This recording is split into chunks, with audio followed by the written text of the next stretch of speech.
예수님께서 부활하시고 승천하시기 바로 전 마지막으로 저희들에게 주신 사명이 있습니다. 그것은 무엇이냐면 땅끝까지 이르러 내 증인이 되라. 복음 전도의 사명을 주셨습니다. 그래서 우리가 늘 마음에 간직해야 될 것은 뭐냐면 우리는 복음을 전하는 사명이 있다. 복음 전도의 사명을 마음속에 간직하고 살아야 됩니다. 그런데 사실 전도가요 부담스러워요. 그러죠? 않습니까? 그래서 어느 그 교회 성장 연구가의 강의를 들어보니까 연구한 결과 전도에 대해서 부담스러워하지 않는 성도는 대략 몇 프로냐? 2% 미만이랍니다. 그러니까는 98%는 전도 이야기하면 전도가 부담스럽고 그 전도 나가는 게요 조금 창피하기도 하고 그런 거예요. 복음이 부끄러운 건 아닌데 뭔가 이렇게 자신감이 없고 그런 경우가 있습니다. 저도 사실은 우리 교회 이제 개척하기 전에는 기존에 있는 교회들에서 신앙생활을 하지 않았습니까? 그리고 제가 자라난 모교회는 담임 목사님에게 전도를 얘기하지 않으셨어요. 그냥 부흥하는 교회였어요. 그래서 전도 훈련을 제대로 받지도 못했고 또 신학교 나오고 공부하고 그러느라고 전도에 대해서 관심을 많이 갖지 않았어요. 근데 개척을 하고 나오니까 이제 교인은 아무도 없으니까 이제 전도를 해야 되지 않습니까? 그래서 처음 초창기 때 전도할 때요 티슈를 이제 제일 흔한 거 아닙니까? 티슈를 이제 많이 찍은 거죠. 만들어 가지고 새벽 예배 끝나고 그리고 쇼핑백에다가 티슈를 들고 전도로 나간 거예요. 그 나갔는데 사람들에게 전도지 티슈 주는 것도 부끄러워. 그래갖고 누구를 전도했는지 아세요? 주차장에 주차된 차를 전도하는 겁니다. 그 앞에다 이렇게 꺼놓는 거예요. 그리고 문고리 전도라고 해서 문고리 같이 생긴 전도지가 있어요. 그거 가지고 빌라 같은 데 올라가면서 문고리에다 이렇게 거는 거예요. 이렇게 쉽잖아요. 그 문고리를 막 걸다가 위에서 무가 째까댕 하고 현관문 내는 소리가 나면은 잽싸게 내려오는 거예요. 안 부딪히려고, 안 만나려고, 부끄러워서, 자신감이 없어서 이랬었죠. 그러다가 이제 복음의 야성을 키워야 되는 거예요. 전도는요 훈련입니다. 그래서 사도 바울이 나는 복음을 부끄러워하지 않는다 했는데 목사인 나는 전도하는 게 부끄러운가, 예수님을 전하는 게 알리는 게 부끄러운가 그런 마음에 회개가 들었어요. 그리고 그 다음부터는 이제 용기를 내서 이제 전도를 해보니까 할만하더라고요. 그래서 그 금요일이 차전도 할 때는 이게 전도할 때 나눠주면 그냥 그런가 보다 하는데 뭔가 이렇게 이목을 끄는 게 중요해요. 그래서 그때는 나비 넥타이. 금요일은 나비 넥타이 매는 날. 연예인처럼 나비 넥타이 매고 다니는 거예요. 그러면 사람들이 쳐다보죠. 뭔가? 그러면 이제 전도지 나눠주고 하고. 근데 제가 여러 가지 전도법을 했는데 제일 쉬운 것은 뭐냐면 피켓 전도입니다. 이거 들고만 다니면 돼.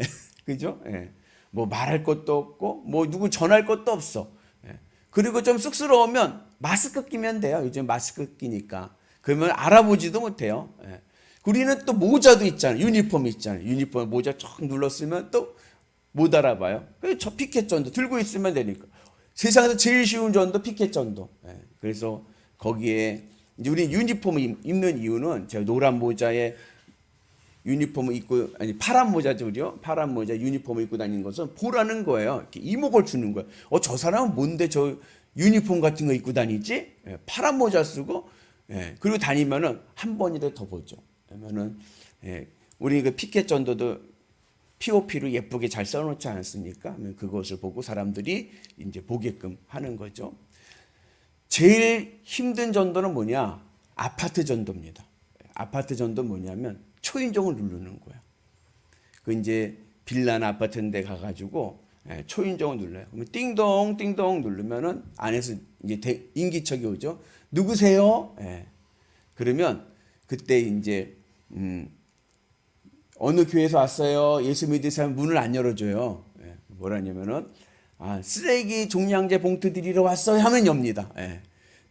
쓰레기 종량제 봉투가 제일 효과가 있어요. 문을 여는 데는. 쓰레기 종량제 봉투 드리러 왔어요. 그러면 그래요?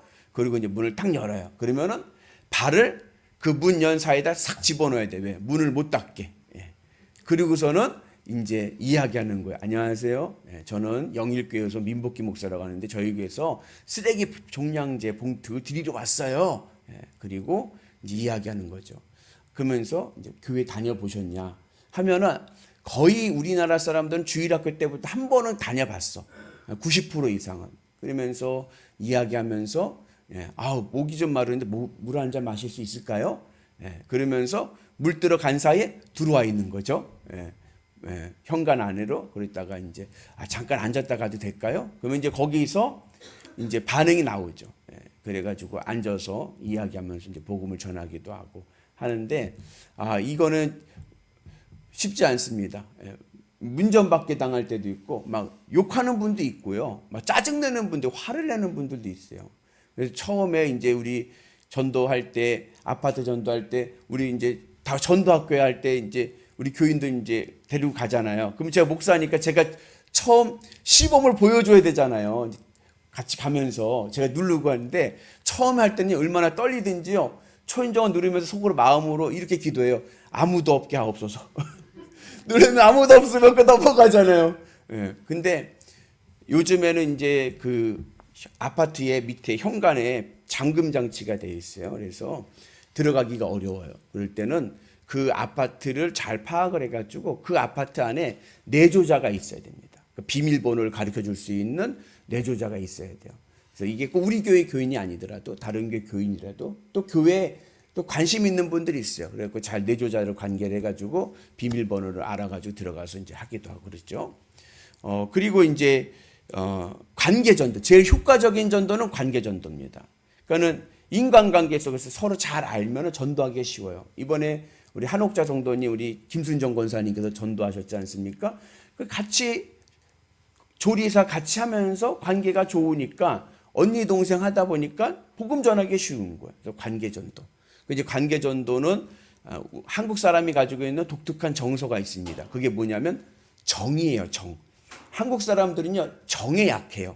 그래서 관계전도에서는 부담스럽지 않는 선물도 좀 해주고, 뭐 부침개 붙여서 갖다다 주기도 하고, 비싼 건 말고 부담 없는 거, 뭐 김치 같은 거 김장하면은 가서 해주고, 또 그 집 김장할 때 가서 좀 도와주고, 이런 식으로 해가지고 피로를 채워주면서 전도하는 게 바로 관계전도법, 가장 효과적인 전도법입니다. 또 1분 전도법이라고 해가지고 엘리베이터 탈 때 잠깐 한 1분 정도 올라가잖아요. 그때 이제 전도하는 거죠. 그래서 우리 전도학교 하신 분들은 훈련 받았는데 이렇게 하는 거예요. 엘리베이터 안에 딱 들어갔어요. 잠깐 뭐 어디 공간에 잠깐 있을 때 하는 거예요. 안녕하세요 사모님, 안녕하세요 사장님. 아이고 참 미남이시네요. 미인이시네요. 미인은 천국 가야지 지옥 가면 안 되겠죠. 예수님 믿고 천국 가세요. 감사합니다. 이러고서는 이제 전도하는 거죠. 복음을 전하는 거예요. 1분 전도법도 있고 또 진돗개 전도법이라고도 있어요. 진돗개 전도법은 한 번 물면 절대 놓지 않는다. 그래서 끝까지 전도하는 분. 그다음에 그와 비슷한 게 이제 고구마 전도법이 있습니다. 고구마 전도법은 찔러보는 거예요. 계속 익을 때까지. 고구마 삶을 때 언제 익었는지 안 익었는지 어떻게 해요? 젓가락으로 찔러보잖아요. 그런 식으로 찔러보는 거예요. 예수님 믿으세요? 뭐 화를 내. 당신이나 믿으라고. 그러면 아직 안 익었구나. 근데 계속 가서 인사하면서 복음을 전하는 것입니다. 예수 믿으세요? 예수님 믿으면 참 좋습니다. 제가 기도하고 있습니다. 이렇게 하면서 오늘도 좋은 날 되세요 하면서 매번 가서 찌르는 거예요. 그러다 보면은 맨 처음에 화를 내던 사람이 나중에는 관심을 갖게 되고 그리고 복음을 영접하게 된다. 그래서 또 고구마 전도법도 또 유행한 적이 있습니다. 오늘 말씀을 비유로 하면은 오늘 말씀은 고넬료 전도법입니다. 오늘 베드로가 고넬료를 이방인 백부장 고넬료를 전도하는 그러한 모습입니다. 그래서 오늘 이 고넬료 전도법에는 하나님의 은혜 안에서 이루어지는 복음의 역사가 있어요. 이건 누구나 할 수 있는 전도법이에요. 그래서 오늘 이 고넬료 전도법을 우리가 잘 습득해서 복음을 전하는데 선용하는 은혜가 있기를 축복합니다. 고넬료는 누구냐면 백부장이에요. 로마 군대 백부장입니다. 그 당시에 사람들의 이 유대 사회에서 보면요, 상위층의 사람인 거예요. 부족한 것이 없는 사람입니다. 그런데 이상하죠? 이 세상적인 스펙과 세상적인 조건으로는 부족한 것이 없어 보이는데 고넬료의 마음에는 뭔가 다른 영적인 갈급함이 있는 거예요. 그래서 이 고넬료가 식민지 살이라고 있는, 자기가 식민지로 지금 다스리고 있는 유대인들의 하나님을 믿습니다. 그 가운데서 하나님께서 고넬료가 기도하는 가운데 환상을 주셔서 욥바에 있는 베드로를 데리고 와라. 그래서 가이사랴에서 욥바까지는 한 50km 돼요. 근데 그것을 고넬료가 사람을 보내서 욥바로 베드로를 데리러 찾아갑니다. 그리고 그때 마침 베드로가 또 환상 중에 무엇을 보냐면은 포자기 내기통에 끈이 달려서 짐승들이 내려오는데 부정한 짐승들인 거예요. 그런데 하늘에서 음성이 뭐라냐면 먹어라예요. 잡아먹어라. 그때 베드로가 한 대답이 뭐예요? 부정한 것은 먹을 수가 없습니다. 율법을 얘기하는, 법을 얘기하는 거예요. 그때 하늘에서 들린 음성이 뭐예요? 주님의 음성이 내가 깨끗하다고 하는데 내가 부정하다고 하느냐? 먹어라. 그러한 환상을 주십니다. 그러면서 마침 그런 가운데서 고넬료가 보낸 사람을 만나게 돼서 복음을 전하게 됩니다. 베드로가 아직 유대인이지 않습니까? 베드로의 생각에는 예수님의 복음은 우리들끼리만의 복음인 거예요. 유대인들끼리만의 복음인 거예요.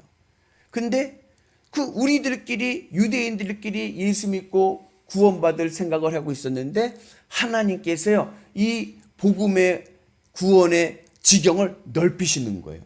이방인들에게까지. 그래서 베드로에게는 부정하지 않고 하나님의 사람들, 이 세상에 있는 모든 사람들이 구원받아야 될 것을 말씀해 주고 계십니다. 그러면서 베드로가 고넬료의 집에 가서 복음을 전할 때 그들이 성령 체험을 하게 되고 세례를 받고 그리고 하나님의 사람들로 거듭나게 되는 은혜를 경험하게 됩니다. 그래서 하나님의 이 전도는요, 하나님께서요 앞과 뒤를 딱 맞추십니다. 전도의 주권은 하나님이 하시는 거예요. 내가 하는 게 아니에요. 하나님이 마침 만나게 하시고요, 하나님께서 마침 복음을 전할 수 있는 좋은 기회를 주십니다. 특별히 이 고넬료 전도법은 어떠한 사람에게 복음을 전하게 만드시게 하시냐면은 세상적으로 볼 때는 부족한 것이 없어. 재정도 있고 가정도 괜찮고 다 괜찮아. 근데 대화를 나눌 때 뭔가 우울하고 허전하고 그걸 만족을 하지 못해. 세상적인 것에 만족을 하지 못하고 뭔가 갈급함이 있어. 그러면 그 사람을 뭐로 봐요? 고넬료로 보는 거예요. 이 사람은 영적으로 갈급함이 있구나. 세상적인 것으로 만족이 안 되고 이 뭔가 영적인 것에 대한 갈급함이 있구나.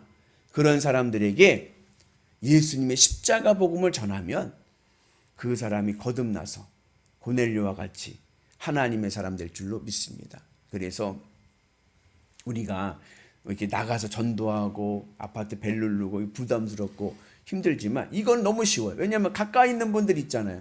주변 분들 있잖아요. 이야기를 하다 보면, 수다를 떨다 보면 이야기를 하는데 뭔가 부족한 것이 그 마음속에 있는 내면적인 부족함이 있고 아쉬움이 있고 허전함이 있고 공허함이 있는 사람들이 있어요. 그런 분들에게는 예비된 고넬료구나. 하나님이 나를 통해서 이게 복음을 전하시려고 하는구나. 오늘 만나게 하셨구나. 그런 믿음의 확신을 가지시고 복음을 전하시는 은혜가 있기를 축복합니다. 무슨 복음을 전해요? 예수님의 십자가 복음을 전하는 거예요. 세상적인 이야기를 하지 마시고. 그 무슨 얘기냐면 우리가 실수하는 게 뭐냐면 예수 믿으면 부자 돼요. 이런 말이 제일 위험한 말이에요. 아니 내가 어떻게 하나님의 뜻이 이분이 부자가 되는지 안 되는지 내가 어떻게 합니까? 그게 세상적인 것으로 현세적인 것으로 전도하는 게 아니라 예수님을 믿으면 영원히 목마르지 않습니다. 영원히 내 마음이 기쁘고 행복합니다. 세상적인 것과 상관없이 부하든지 가난하든지 하나님이 주시는 은혜로 날마다 기쁘고 행복하고 하늘 천국의 은혜로 살아가서 날마다 내 삶이 천국이 됩니다. 아멘이시죠? 그러한 믿음의 확신을 가지시고 복음을 전하는 은혜가 있기를 주님의 이름으로 축복합니다. 그래서 세상이 줄 수 없는 평화가 있고 세상이 줄 수 없는 기쁨이 있고 어디서 오는 겁니까? 하늘 천국으로부터 오는 거예요. 그래서 우리가 주변에 보면은 세상적으로는 부족한 것도 없고 세상적으로는 괜찮은데 늘 마음이 허전하고 그리고 우울하다. 그런 마음을 가지고 있는 분들에게 십자가의 복음의 능력을 전해주셔서 예수님 믿으면요 그 허전한 마음이 채워집니다. 예수님을 믿으면요 항상 기쁩니다. 그 믿음 안에서 복음의 능력을 경험하는 은혜가 있기를 축복합니다. 그렇게 복음의 능력을 경험하게 되면 내 삶의 모든 것이 뭐요? 하나님의 손길로 회복되고 치유되고 변화되는 은혜를 경험하게 될 줄로 믿습니다. 그 은혜로 우리의 삶이 늘 복음 전대 은혜가 있는 복된 삶이 되시기를 주님의 이름으로 축복합니다. 전도 쉽습니다. 하나님이 하시는 거예요. 나는 전하기만 하면 되는 거예요. 그 은혜가 우리 가운데 있으셔서 한 시대 가장 가치 있는 인생, 가장 의미 있는 인생, 전도의 인생 되시는 은혜가 있기를 주님의 이름으로 축복합니다.